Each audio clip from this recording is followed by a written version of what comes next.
This, can you read that? This is from Stringjoy. Stringjoy is like the big popular boutique strings thing. Let's just start with opening the box. So the first thing we're gonna have is, no way to open that without shaking the cam. All right, I got a bunch of strings, obviously. So these are Foxwoods. These are their coated acoustic guitar strings. And these are really the things that everybody started making YouTube videos when these things came out. So I got 13s because I need a little bit of a thicker set on my Uncle Jimmy's guitar. And the reason for that is that the truss rod is seized. And there's a whole story on me trying to fix that guitar, and I've got it fixed, and it's playing great. So this is the Foxwoods that I got from my Uncle Jimmy's guitar. And I already know what I like about Foxwoods. So there it is. Each string is gonna come in a separate container. This is new, I think. I don't think they did this before, but I'll tell you why I like this. I like this because you might not be using all these strings, right? If you stole a string to put in another set and they were all sealed together, you broke the seal on all of them. I don't know the efficacy of these, but I don't know. It's fine. One Stringjoy reward. Look, they give you the break. They give you the 10% off 6 sets and give you a reward. This box is worth 1 Stringjoy reward point. Now I have some of these boxes sitting somewhere. I don't know how in the world you would redeem them because there's no like, what are you gonna mail the box back to them? I don't know. I don't have enough points to make it worth trying to figure out how to redeem them yet. I love these strings. They're super warm. I use them on everything that I have that's like a rosewood back and side, spruce top.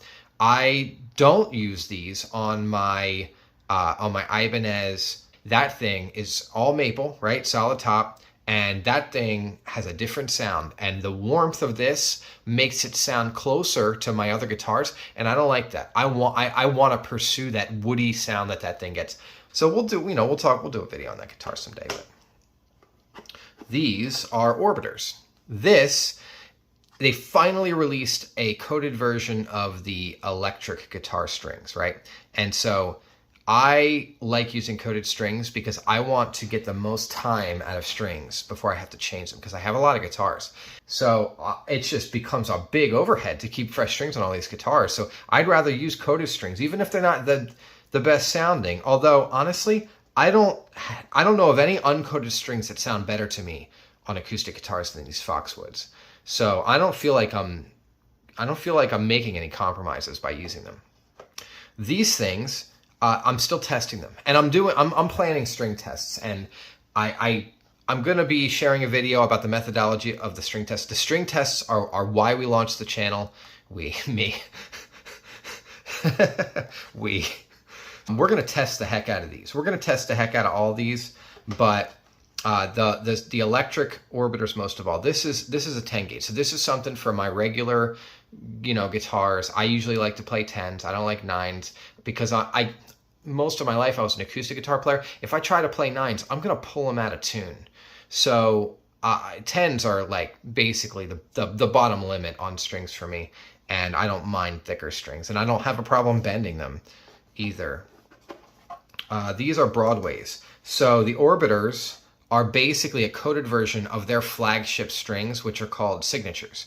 These are electric guitar strings that are pure nickel, and pure nickel is going to be kind of more, well, I don't know yet. I've never had pure.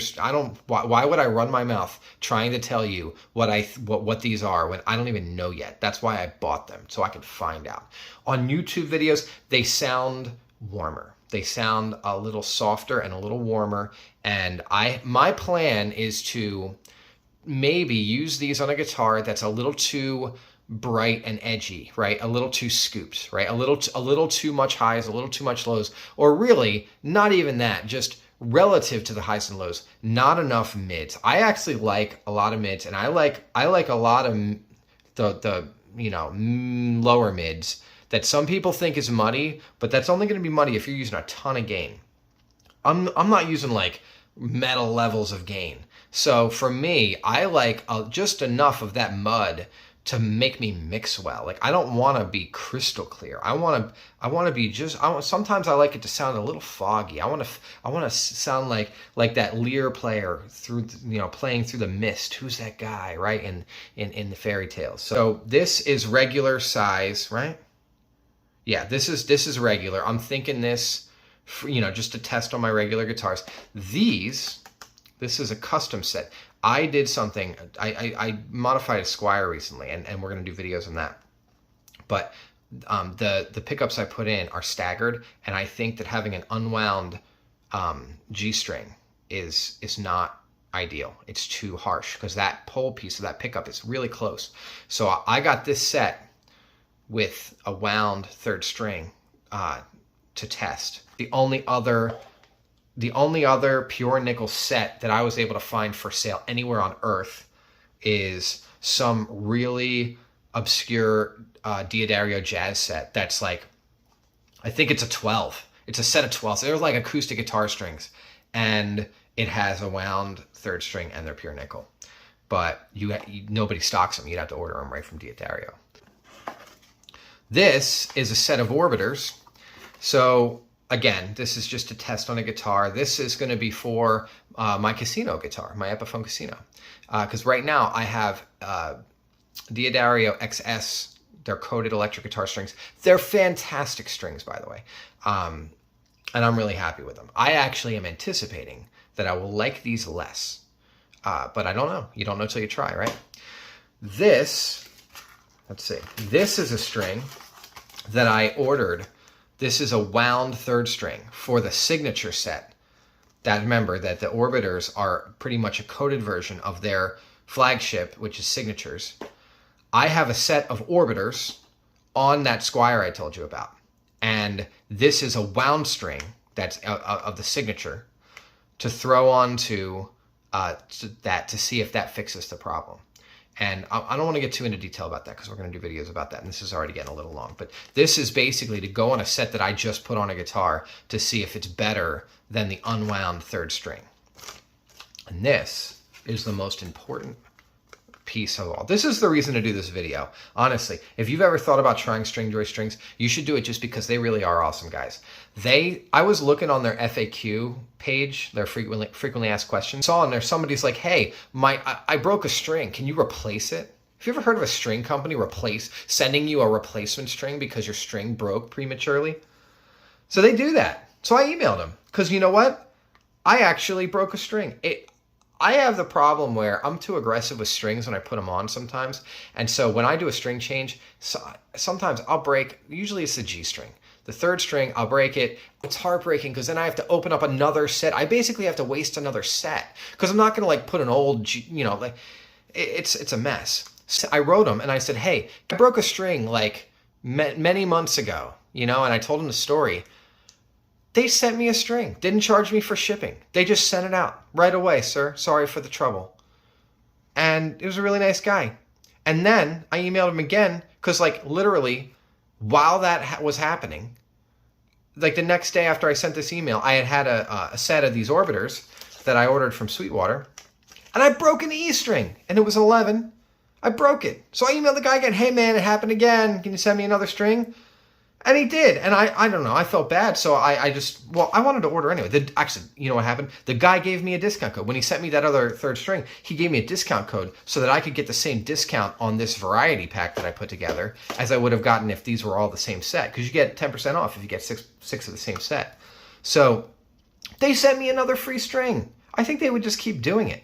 They just get it. Like, they just understand branding. They just understand what it means that this is not a race to make the best string. And I'll tell you why. You have no idea, probably, what strings are best on your guitars. I have no idea. I'm about to do tests, so I'm going to get an idea, and I've done some tests already, but think about it. You put a set of strings on, and they sound awesome, because you're comparing them with the dead strings you just took off. Or they're really the wrong set, and you hate them, right? Or they're different and you're not used to them and you hate them, and then you play them for a while and then you do get used to them and then you love them. And it's like, To properly A/B test strings on your guitars, it would have to be on the same guitar, right? On your guitar with your amp settings, or with your mic if you're miking up an acoustic guitar. You can't do all that. So you just basically are going on hunches. You're going by like your woody-woo feelings that you got when you played X or Y set. Honestly, what's really important? You can't know what your favorite strings are unless you're willing to spend this kind of money and spend your time doing, like, sitting there stringing up guitars all day. You know what you can know? You can know your favorite string winders, like your favorite string makers. And I'll tell you what, there's nothing about Diodario that I dislike, but they have never shown me the love that Stringjoy has shown me, right? I've interacted with them, I've traded emails with them, they sent me free strings, they connect with all the YouTubers that I like. You know what I mean? Like, they understood how to get on my radar in a way that would be meaningful to me. And if you buy 6 of the same set, you get 10% off. With Diodario, you have to do their stupid club. Like, you have to get into, like, the Players Club. And, like, I don't know.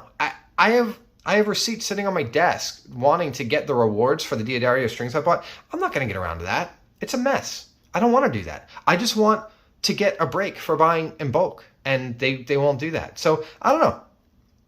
Like I said, I don't know what my favorite strings are. Hopefully we're going to find out what my favorite strings are, and maybe that will be entertaining for you. But in the meantime, I do know what my favorite string brand is, right? And it's Stringjoy, until someone better comes.